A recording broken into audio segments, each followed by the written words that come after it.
Okay, I'm skipping forward by a disc here because, well, this is the one I was able to find. It's a different animation for the beginning.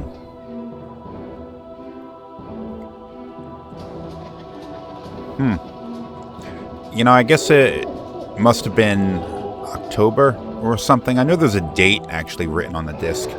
Should check to see what that is.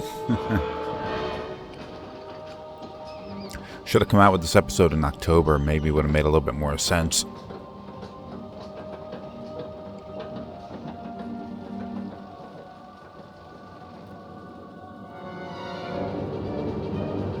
This is long.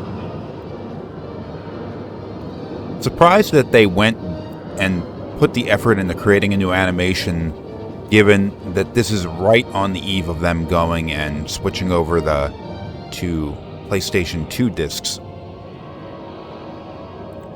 You know, it went from like horror show to Indiana Jones there.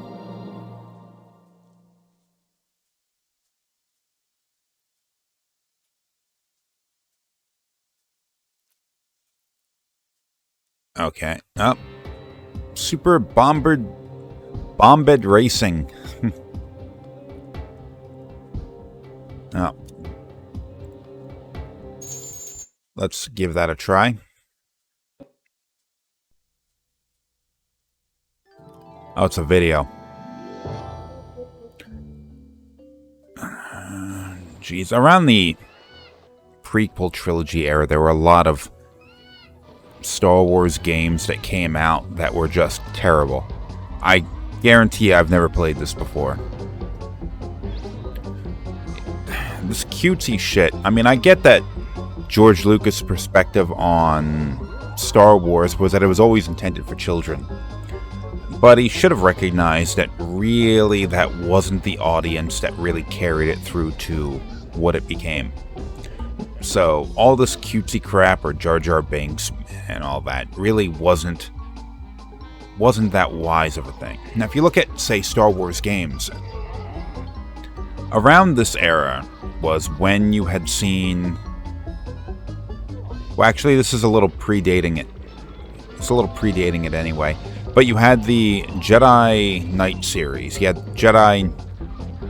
Oh, crap. What was it? Dark Forces, and then you had Jedi Knight... Dark Forces 2, Jedi Knight. Then you had Jedi Knight 2, Jedi Outcast. Well, anyway, it was confusing as hell. But that was a series which took Star Wars in a little bit more of a serious tone, and it was very well received. Jedi Knight 2, and whatever one came after it was called, were actually very good games. And you also had Knights of the Old Republic, which I guess was maybe 2 or 3 years after this. Another one that dragged the series in a more serious direction, an RPG, like a BioWare-style RPG. BioWare might have been who developed it, too. But anyway, it was in a darker, more serious direction, also a very good game. Star Wars Super Bombad Racing, didn't even know this existed, I've never heard anyone talk about it. Chrono Cross, okay, another game that I've never played. At least I've heard of this. It's a game that a lot of people talk about, though. As it's another video. Damn it. Another series that... Well, there was Chrono Trigger, then there was Chrono Cross, and there was some other ones after that, I think. I don't know. But people talk about this like what it was one of the greatest games of all time. Now, I talked about that with Chrono Trigger also, and I played Chrono Trigger years after it. Actually, I have a semi-blind playthrough I have on this channel. And it was something that I thought was, like, I can see why people love this game so much in its time. It had a lot of, like, not really branching storylines, there was some of that, but it had this sort of unique way that the world worked, where you jumped through time and what you did had an effect on what later happened. Now, of course, it was all, like, scripted. It wasn't, like, free-form gameplay or anything like that. But it was definitely something good, and especially in the era before JRPGs really, like, came into their own, it was definitely something that people would latch onto. This, I hear people talk about in the same way that they talk about Chrono Trigger, so I guess this is also a good game. I just never got to it.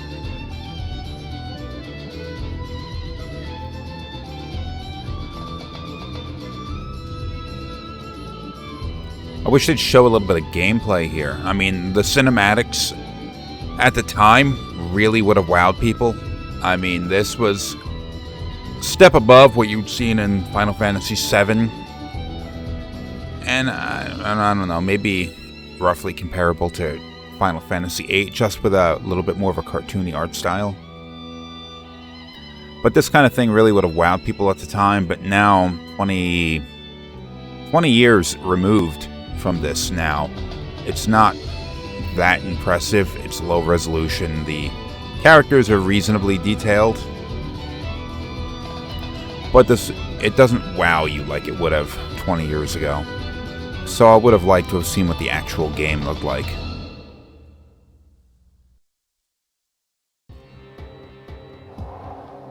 Final Fantasy Chronicles. This actually had Chrono Trigger in it. Oh, yeah, this was...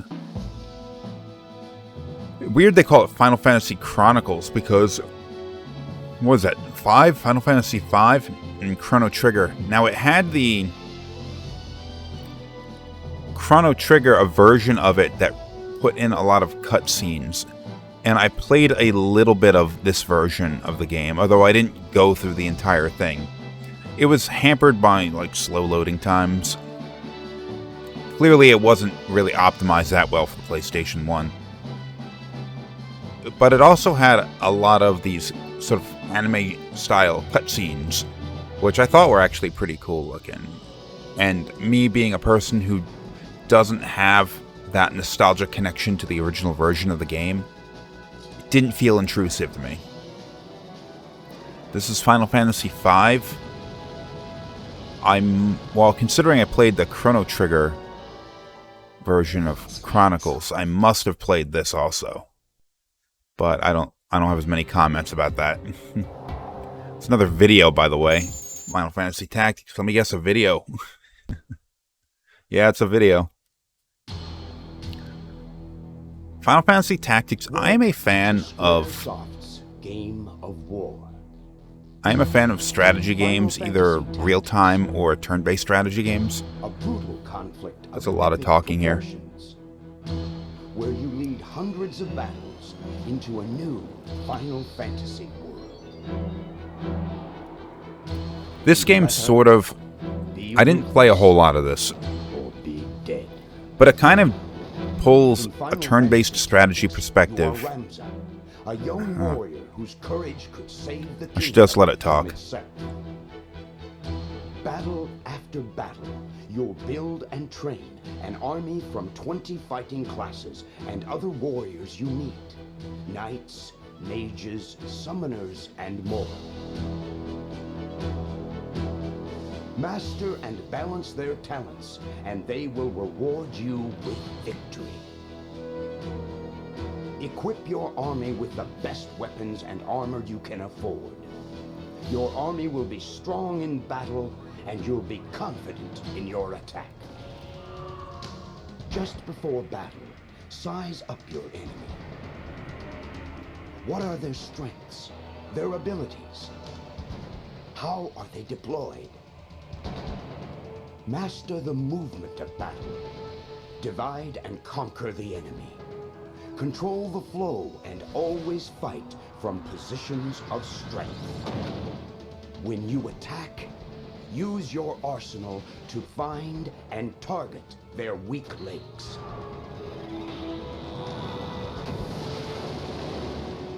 In Final Fantasy Tactics, a kingdom is in the balance, and though history may not remember, you must stand to save all. May you conquer the enemy, or may you die trying. Final Fantasy Tactics, from Squaresoft, only on PlayStation. Alright, so I do play real-time and turn-based strategies. And Final Fantasy Tactics is this sort of a combination of turn-based strategy as well as sort of RPG mechanics. In a sense, I feel it's kind of similar to, in a certain way, to the way the old school Fallout games are, or modern style, a little bit more like the Wasteland games, or some of the other sort of turn-based tactical RPGs that they have nowadays. But it's a little bit, I mean, you have less of a connection to your characters because you're sort of choosing troops. I guess maybe I can make a comparison to like XCOM or something, but I don't want to do that. Anyway, this game, I played a little bit of it. It didn't really speak to me too much. I like my strategy games to be of a larger scope than this, so I haven't spent a whole lot of time with Final Fantasy Tactics. Final Fantasy VII, that's got to be a video. God, that was years earlier. This was released in 2000, this demo disc was released. And Final Fantasy VII came out in 1997. So it had already been out for 3 years. I guess it was a greatest hits release by this point. I mean, it is the most influential, one of the most influential games ever. And unfortunately, it sort of fell into a kind of a trap in the years following its release of it sort of being the hip thing to hate on it. So they got a lot of people like, oh, well, if you like, well, people started to turn their backs on the JRPG genre anyway. But even the people that did play the genre and continue to after the mid-2000s or so tended to look at 7 as sort of like the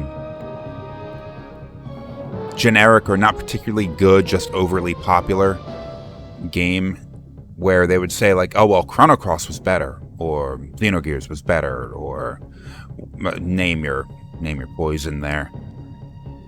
And I think that's just sort of like a hipster argument, like, oh, well, you guys just don't know. This other game you probably never even heard of was so much better. Again, and I get people have their own individual tastes, but there is a reason why this game was so popular, and there is a reason why it sold so well, and it is a reason why, like, whether anybody wants to admit it or not, the explosion of JRPGs that occurred in the late 90s and the early 2000s is a result of this game here. If not for Final Fantasy VII, we would not have seen a release of Xenogears in the West. We would not have seen, probably wouldn't have seen Chrono Cross. You wouldn't have seen a lot of the other games that came out that people are always obsess over as being the big deal, better than this. And honestly, like, even like Final Fantasy IX, which a lot of the sort of Final Fantasy purists regard as being better, I think, in my opinion, trips up a little bit in its tone. In some respects, 9 is a very good story with a very good tone that it sets and all that, but it comes across as a little too goofy in the wrong places. 7 is goofy also, and I could say a whole lot more about 7. In fact, someday I want to produce a proper, like, instead of just a gameplay video series, have a proper retrospective look on this game, how it influenced the genre as a whole, or gaming as a whole. Jeez, look at the animations on her fingers. It's terrible. It's creepy as shit. I mean, not that I'm a good animator, but I can tell bad animation when I see it. Oh my god, that fucking movie. Oh my god. Okay. Final Fantasy The Spirits Within is not a video game. This is a trailer for a movie, and if you don't know, let's watch the trailer and I'll talk about it, because there's going to be a lot of talking in this. The dream is always the same.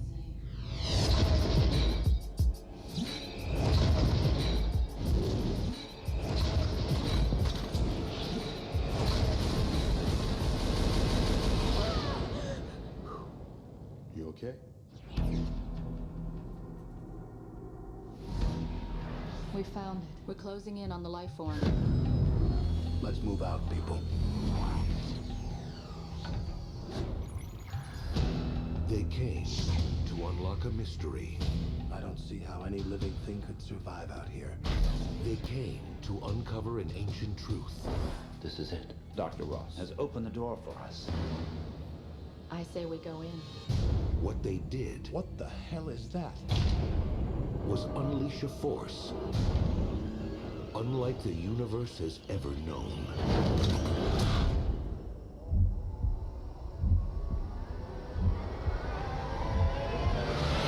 What the hell is going on? Something's not right. It shouldn't be happening. We're surrounded. They're right behind us. Captain, come on. We've lost contact.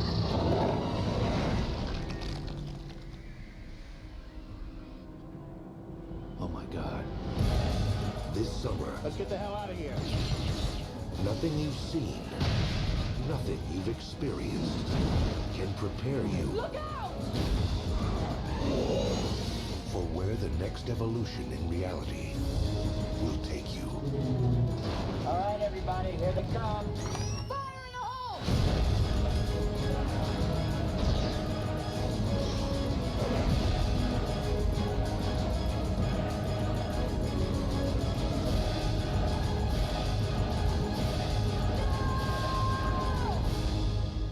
It is not a fairy tale. It is true.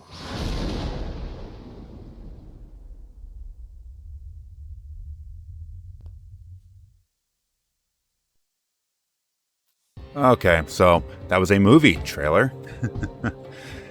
Final Fantasy had become a big deal. 7, 8, 9, which I don't think had come out by this point.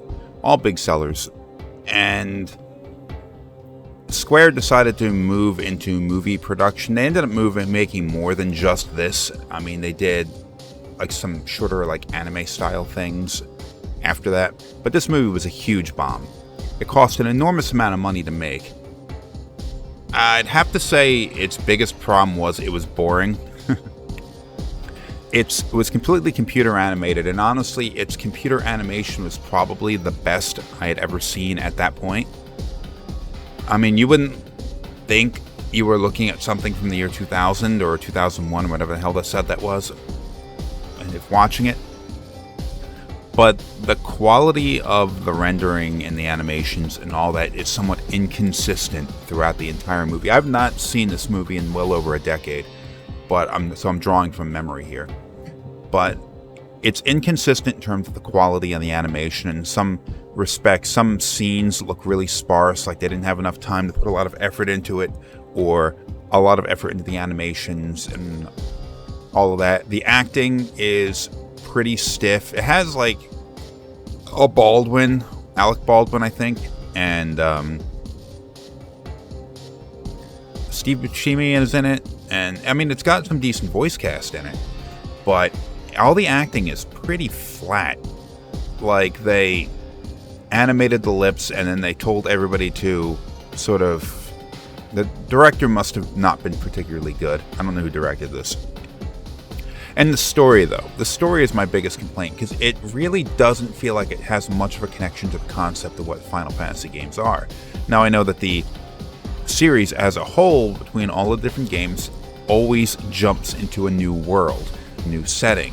But there are always a few things which tie them together. It's usually just imagery, like familiar enemies, or like chocobos, that kind of crap.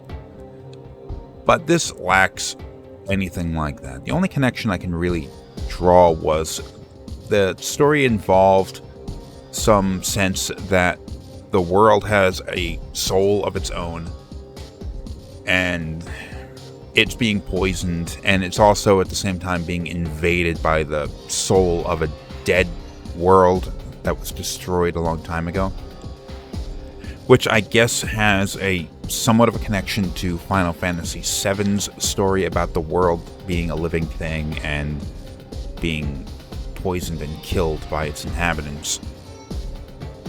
Other than that, there really isn't any connection. And it ends pretty stupid. I mean, the whole movie is...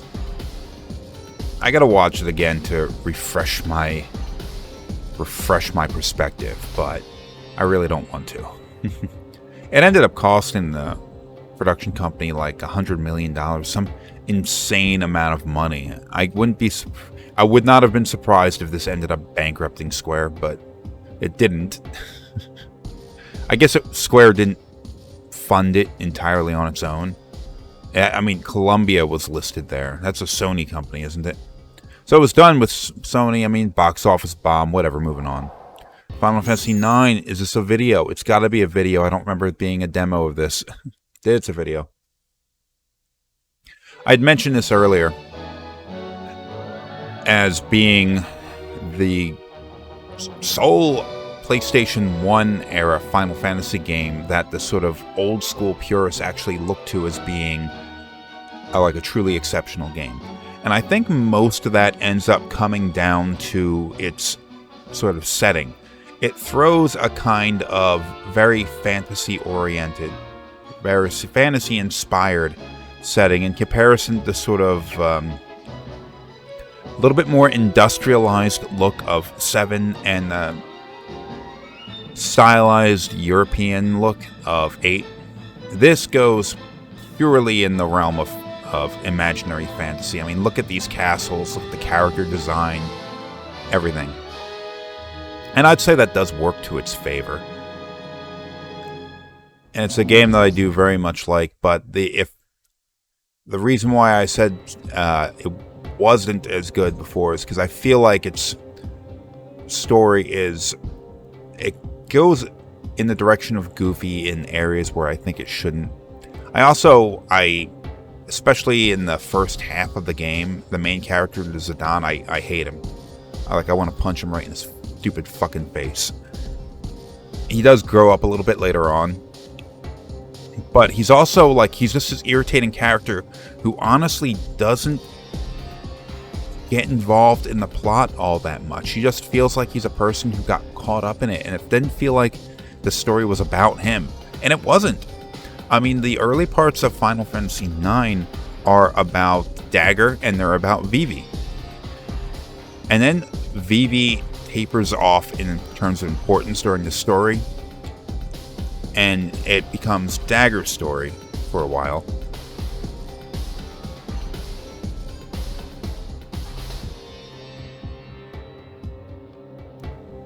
It's only towards the end of the story that Zidane's importance in the overall thing really comes forward, and Dagger becomes a less important character later on in the game, and it becomes more and more about Zidane. And that is an awkward kind of transition. In the early parts, it's about Dagger, then Vivi comes to importance, and the two of them fade to the background, and Zidane becomes more important as the larger overall threat becomes known.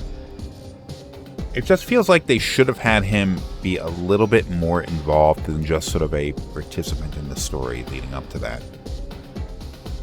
But anyway, moving on. Klonoa 2. I don't remember playing Klonoa 2, so it's got to be a video.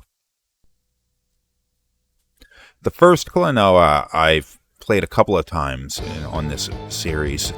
It's a surprisingly good 2D, a side-scrolling platformer game. Action platformer. It looks like they went more in a direction of fully 3D in terms of your world that you interact with. Well, the camera was stuck, okay, like this, what you're looking at here. The character existed moving entirely on a 2D plane, but it was a 3D environment. And there were some instances where you'd wrap around something, but it was largely a 2D game but rendered in 3D. And people talk about this as being something that was really good. People would like to see a sequel or a remaster or a remake or whatever of this. I'd say, yeah, this was the original anyway, was a pretty good game, but it's not something that I owned. It's not something that I have a connection to. And honestly, this weird cutesy music makes me want to punch myself in the face. I hate it.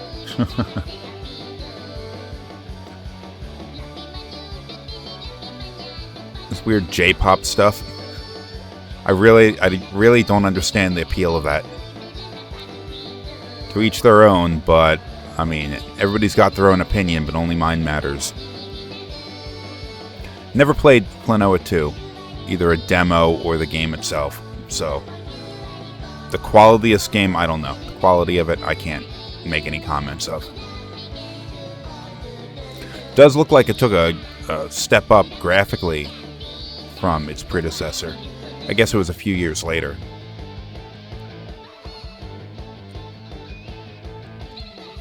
Looks like the main character is rendered better. Well, I'm pretty sure he was a 2D sprite. But maybe they have like more frames of animation or something there. It does look better.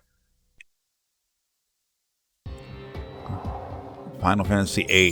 This has got to be the video, because I remember, or it's got to be a demo. It is a demo. There's no way to exit this demo. Oh shit! That means I'm gonna have to reload. I shouldn't have hit X. I should have seen if there was anything else. This is going to take up the bulk of the episode. I know it will. Yeah. I previously played this demo. Previously played it in the with the original disc that this demo was released on. That was 1999, and I guess the demo was released a month or two before the game was. One of the most highly anticipated games of the PlayStation 1. I mean, this was a big deal. Final Fantasy VII was huge. It was enormously successful. It had a huge marketing campaign, but it still feels like it kind of came out of nowhere and took the world by storm. So everybody's eyes were on Square, seeing what they would do next. And I would say, the 8 is not a bad game by any means. It just doesn't meet the quality. It's not regarded by many people at all as being as good as the game that came out before it or after. But this demo, I'd have to say this demo was perhaps the perfect demo that they could have made for this game. This takes place, I guess depending on how quickly you push through the story, about an hour into the game. And the actual beginning of the game is definitely not something that they would have wanted to show. The game doesn't start out with a lot of action. You're wandering through a school and you go tutorials and do tutorials and all that kind of stuff. Then you go to a cave and fight some monsters. But it takes quite a while, especially your first time in the game, to get through all that kind of stuff. So then, this demo more wisely chose to jump perhaps an hour or so into the game, and they also changed a few things. Like Klonoa is here. Klonoa should not be here.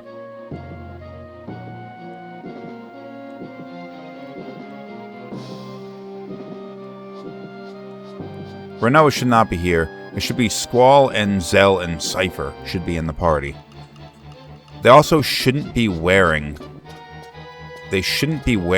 their civvy clothes. They should be wearing their uniforms.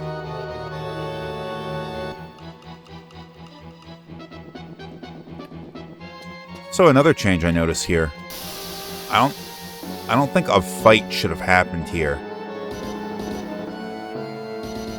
Or I don't remember there being a fight here. Yeah, Klonoa definitely shouldn't be here. That should be Cypher in the party.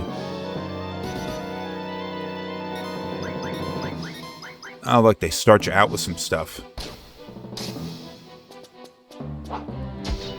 Oops. Well, I didn't fire off the gun, or at least I don't think I did. What kind of magic do we have? What kind of Leviathan? Of course, Leviathan's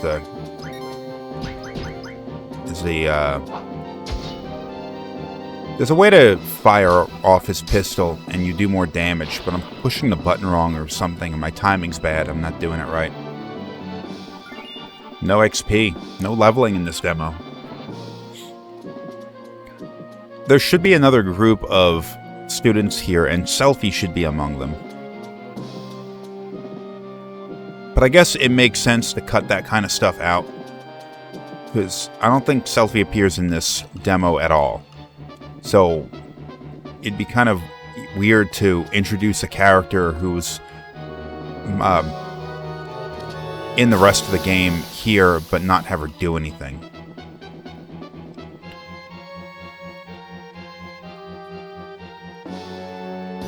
this music is not in the final game either. It's definitely got a different tone. People say that because it sounds very similar to the theme from the movie The Rock, which is a Nicolas Cage and Sean Connery movie from a year or so earlier. Oh, see, I got it there. A year or so earlier, called The Rock, that had a theme song that sounded very similar to this. Very similar. So I guess maybe there was a cease and desist letter or something sent. So they had to change this music for the final game. But still managed to make it into this demo. The second time the demo came out, they still had the same music, so that's weird. You'd think that maybe they would have updated the demo to try to, avoid getting sued.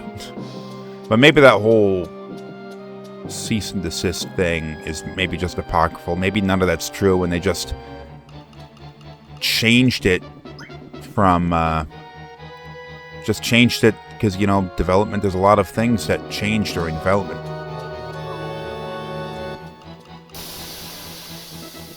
Some of the graphical animations for the swiping in the battles are not working right on my emulator here.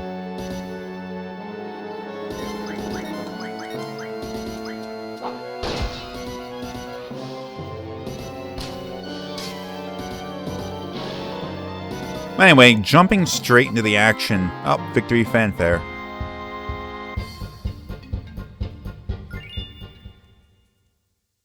It gives you a description of the item. I don't remember that being in the final game. Can I get into the menu? No, I cannot.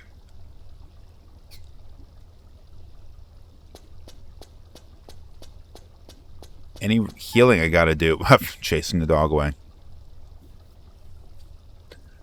I'm a little... They stuck Klonoa in here clearly because the writers and the developers and all of that really wanted to push this whole thing about, Squall and Klonoa's love story throughout it. I mean, it feels a little unnatural in the game itself. Doesn't feel like the two of them really would have ended up together. But the developers clearly thought so.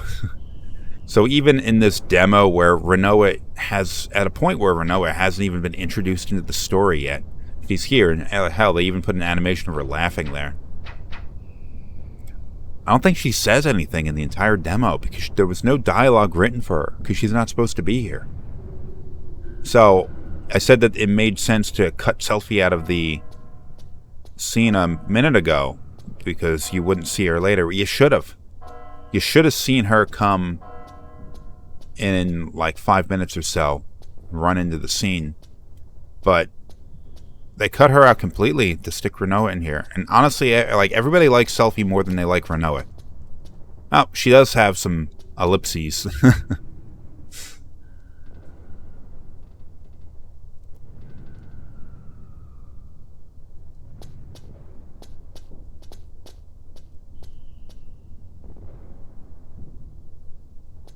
Jeez, look how low detailed the character models are. They were definitely more detailed texture-wise and geometry-wise than we had seen in Final Fantasy VIII. I mean, looking at, even Cypher's coat there, the fact that he's carrying his weapon, the characters are shaped more human and everything. There's definitely more here than what we had seen in VII with their weird brick-hand characters with their giant heads and Popeye arms. And this was definitely... Well, I see those characters off in the distance look a lot better. Keep them away from the camera. It's a... This game was released in 1999. And we were still in the PlayStation era. Although I think the Dreamcast launched on the same... Yeah, 9/9/99. Both Final Fantasy VIII and the Dreamcast launched. So the Dreamcast was out. Wow. So... Look at that animation. That's actually pretty good. The Dreamcast had already launched, so you had games out for the Dreamcast that looked way better. But still, even in its era, though, you'd have to look at this and say, this doesn't look bad. Definitely looked like an improvement of what we'd seen before. I would say, though, that it pales in comparison to the art style and the way the characters are created in Final Fantasy IX, its successor, which I guess came out a year later. I know the both of them were in development at the same time. And I think it just comes down to, I mean, as much as they sort of failed to achieve it in Final Fantasy VII, the big heads and blocky hands and all that kind of stuff were a legitimate art style to use in the PlayStation 1 because of the limited hardware potential you had with that thing. It gives you some way of seeing more expression with the characters.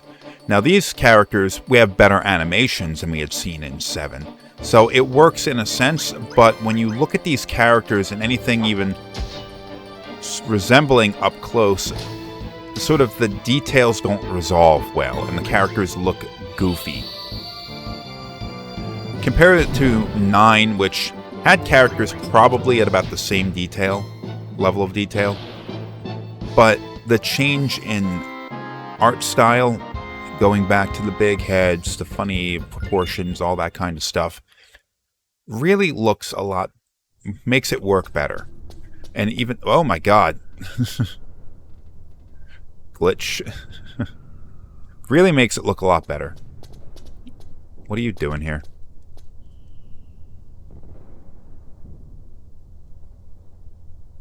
I don't know, you're not going to tell us.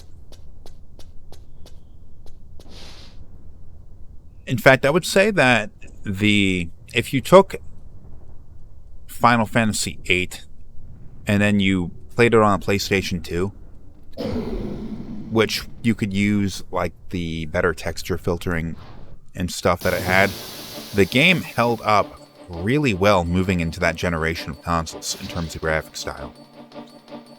Nowadays you look at it and like the characters being low detailed and all that kind of stuff really stands out and is ugly, but the art style just is a lot better. That art style makes sense on the limitations of this hardware.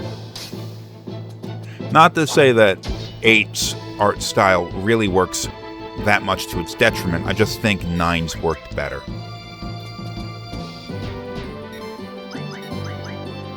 That's purely in terms of sort of technological limitations.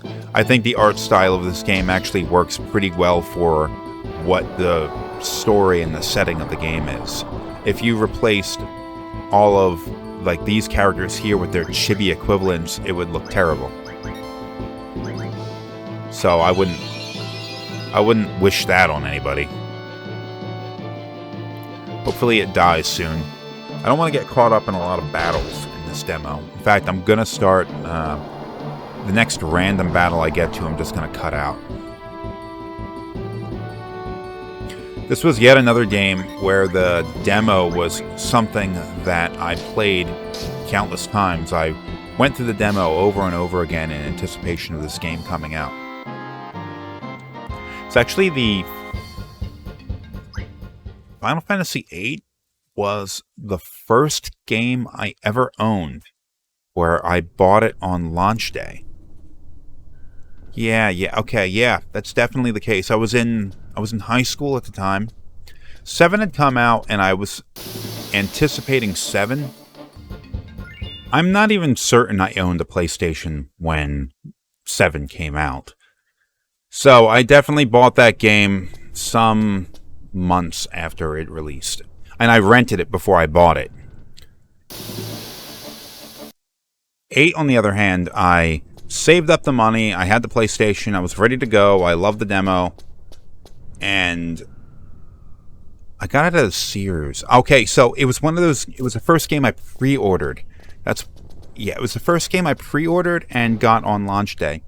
So I went and pre-ordered it, and it was like $5 deposit I had to put down on, like, what was that, like a $50 game.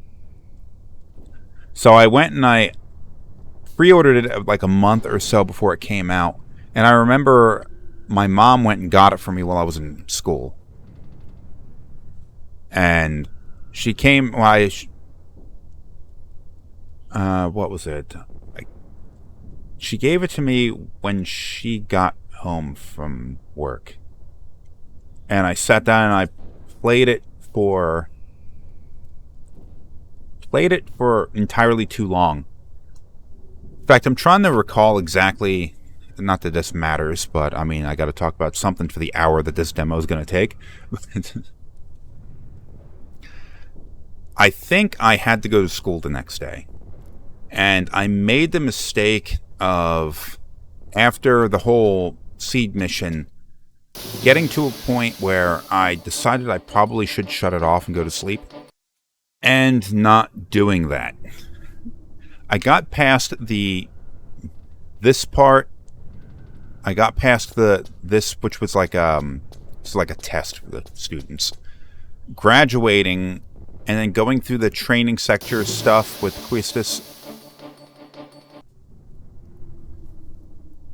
And right before not these two, Squallzell and Selfie were about to go out on their first official seed mission, which was to Timber.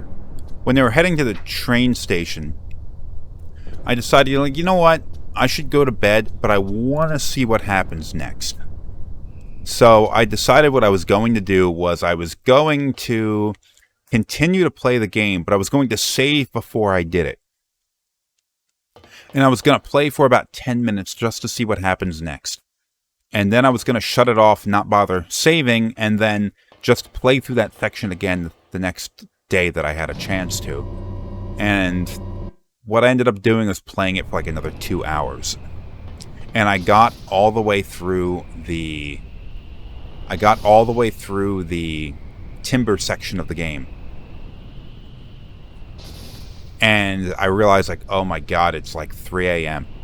So I saved the game, not wanting to play through all that again, and then shut it down. And I remembered regretting that later because I was tired at the time, and I maybe wasn't in the right frame of mind to really take in the story at the time. So I had... Later on, I remember having a weird memory of something that didn't actually happen. And that ended up messing me up. That actually happened a few times. It was something that I used to do a lot. Control the character here. These animations, especially like meshing the 3D character models and the pre-rendered animations, were pretty good for their day. It was awesome. It was something that happened to me a lot back then because being a school-aged kid, you'd have school, then you'd have to do whatever you had to do when you got home, mow the lawn or whatever the fuck. So it was always, for me anyway, gaming was always something I did at night before I went to bed. And oftentimes, and honestly too often for my own good, I continued playing after the point where I should have been sleeping. And I remember the same thing happened where I ended up remembering things that didn't happen because I was too tired to make good memories. It happened to me while I was playing the game Xenogears if you're not American. There was a scene like I guess less than a quarter of the way through the game, really, where there's a character that appears and does something. And for some reason, I remembered that as being a different character that did it. And I just kept thinking back to this doesn't make any sense. This other character was here doing this.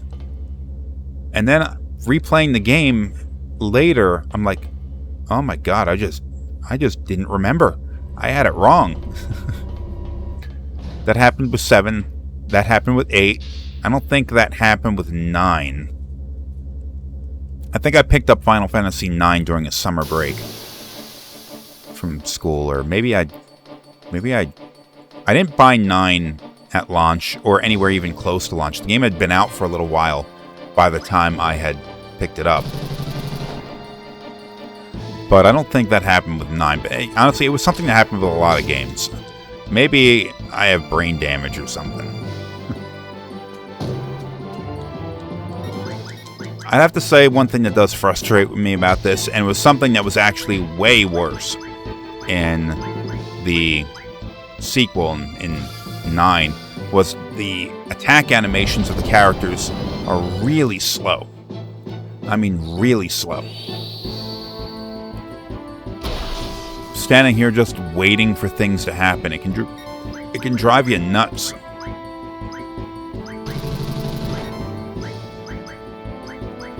I'm just gonna go through a cure cycle. In the actual game, I think draw casting is a complete waste of time. Because not only does it not, it doesn't add to your stock, it just doesn't deplete your stock of magic. But it tended to cast a weaker version of the magic. Let me cast the GF.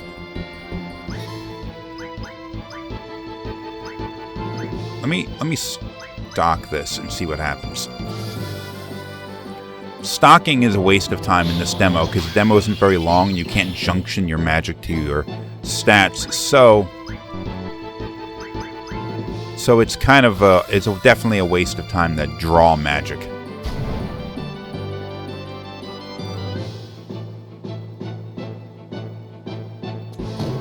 In the actual game, in case you're not familiar with it, one of the biggest gameplay things you can do to strengthen your characters is not actually to level them or to get better equipment, it's to junction. It's where you take magic that your characters have stocked usually by casting draw on your enemies like I did there. But your characters gain a stock of magic, like how many fire spells, how many lightning spells do they have, whatever. You can take those spells and actually attach them to your stats. Your strength, your stamina, your speed, your magic casting power, whatever. And the more powerful the spell, the more of a stat gain you get from it. So, a base character with all the best weapons and stuff is substantially, and I mean substantially weaker than the same exact character with powerful spells junction to them. Since you can't do that in this demo, this demo is actually harder, in my opinion, than the actual game. Although junctioning was not something that I had really gotten a firm understanding of when I played through the first game, not until pretty close to the end, where I started like, oh wait, this is actually a really good way of getting more powerful everything. No, draw failed. You failed me, Zell. You chicken wuss. Honestly, this demo is a little bit irritating going back to it, knowing how unoptimized my characters are. Knowing that they're not actually, like, fighting at their fullest.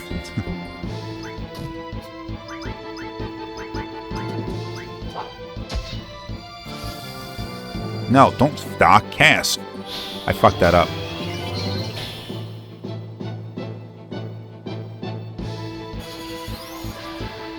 Come on, Renoa, do your thing. Kill it.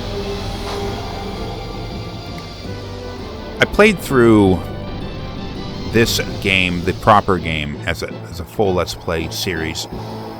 And I'd found that, just like in my playthrough of 7 and 9, that summoning feels like it's not really the optimal way to do damage.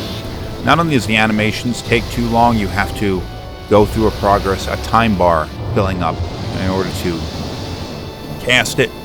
It's actually a slower way of doing it. The only advantage you have, in my opinion, to doing summons is that you are potentially taking damage, which could be coming your way, and it gets applied to the summon creature. Like Leviathan. Let me do it again.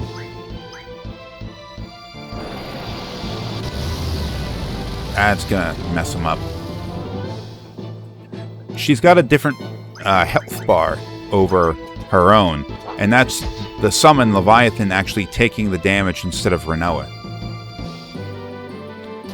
And I guess there's a strategy there that if you're about to go and take some hard hits, you can go and start summoning, and then the GF takes a hit instead of you.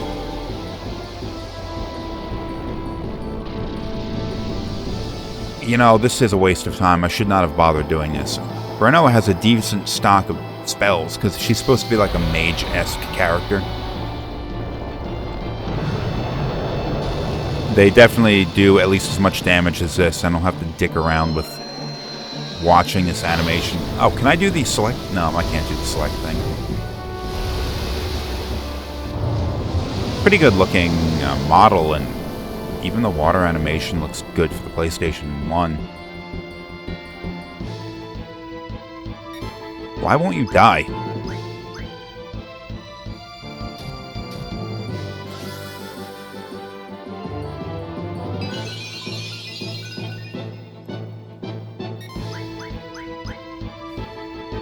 See how long it takes for them to do their wind-up animations. It's agonizing. My animation for the...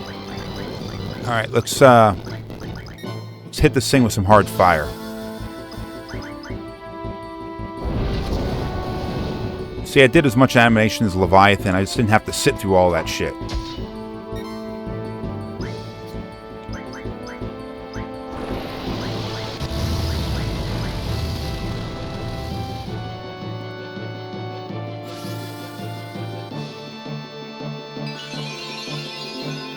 You suck, Hazel.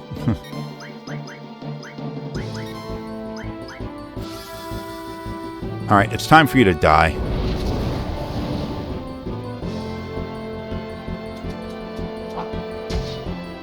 I can't get that right. Why can't I get that right?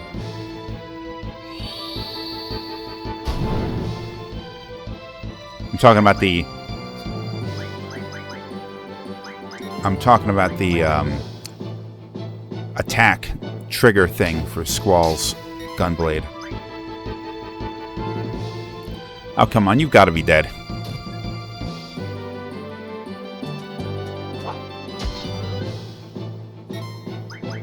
There are a lot of weird strategies to this game where you have like super optimized ways of playing through the game. So you have that whole junctioning thing. You can game the system and some of the secondary abilities to really overpower that junctioning ability. But there's also another thing you can do where you can optimize your character's limit break. Not just firing them off on the occasions that you'll normally be able to. Okay, here's that limit break. It's because Zell's got a low HP. Oh no, I can't input commands. A lot of damage, though. That didn't end the fight?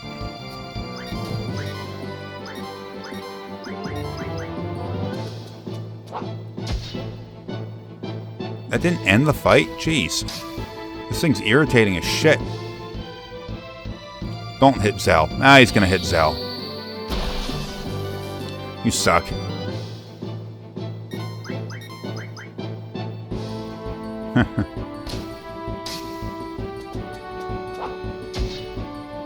Die, damn it. What's wrong with you?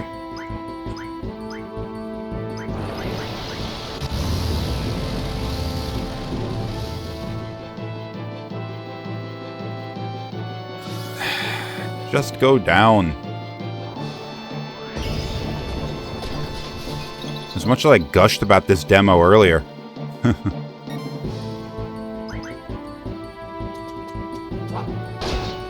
There, finally got the hit. And it's dead. Finally, jeez. Because the characters are underpowered. Plus, the game's probably not balanced.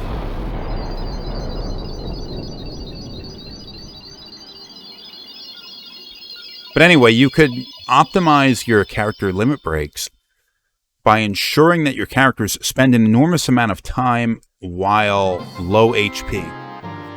Now, low HP doesn't necessarily mean close to death. It just really means that your characters are low in relation to their maximum HP. So if you go and you junction an enormous amount of powerful magic, which you can game the system to get, and that's supposed to be selfie delivering this order. So some Dalit soldier. If you game the system and use some of the secondary abilities to gain overpowered spells in the beginning of the game, you can go and junction a lot of powerful spells to your character's HP pool, which dramatically increases their maximum HP. So in the beginning of the game, say like here we have like 300 might be a character's maximum HP. Well, suddenly it's 1,000 is their maximum. But the enemies don't do any more damage. So if you keep your HP in, say, like the 250 range, even though it is pretty close to what would be the maximum normally for your base stats and how the game is balanced around. Renoa's not even here. 250 is pretty close to your maximum, but it's quite a bit lower. 15 minutes, really?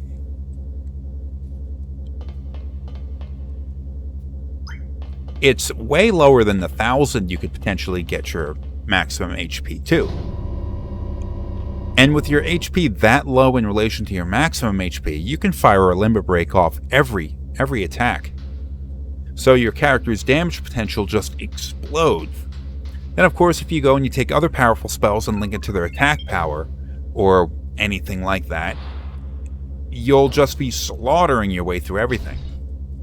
And the game actually goes and it gives you so much freedom that you can remove all difficulty from it. Now, when I played through the game, in my playthrough, I did a semi-optimized playthrough. I went and I did the whole thing where you game the system and gain powerful spells in the beginning, and I junctioned them. I just didn't put an enormous amount of effort into doing it optimally, I don't remember anyway. And I instead did it with, and I didn't do the whole always launch a limit break thing. I don't remember doing it that way. Alright, I need to cure these characters. Then I need to bring Zell back. And I'm all under a time limit. It's stress. Stress.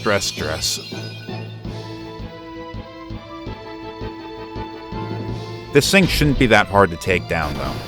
Although I think it's possible to kill. It's definitely possible to kill this thing in the final game.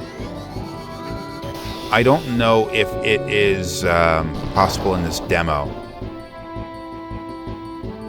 Your characters are just too underpowered. Sea Sword, that's not what it's called in the final game. Still limit break. Maybe if I'm lucky, this will put the thing down.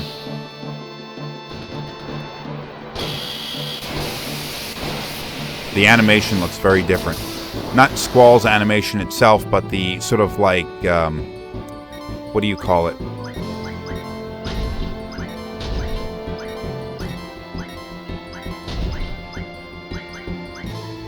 Come on, Renoa, you don't have a limit break? Oh man, my characters are dead. I was dicking around too much, they're dead. Oh, no, he's not dead. Oh, she is dead. Oh man. If I fuck this up, I'm gonna be so embarrassed.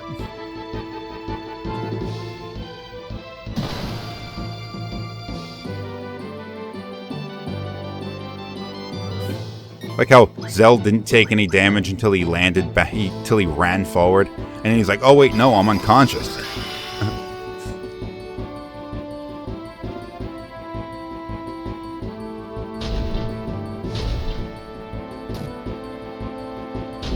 I'm seeing a pattern here.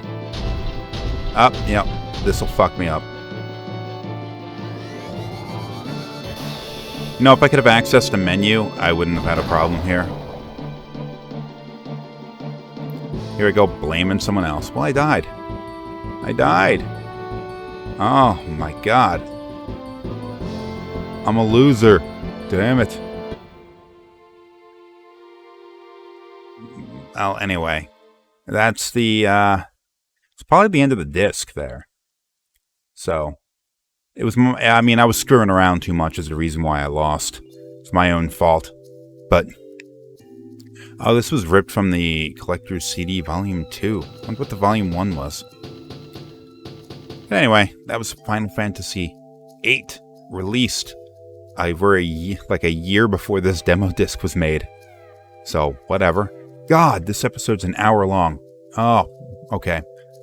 I guess maybe it was a good time it ended, because I gotta end it and I gotta make an animation now, don't I? You've already seen it though, so you know more than I do.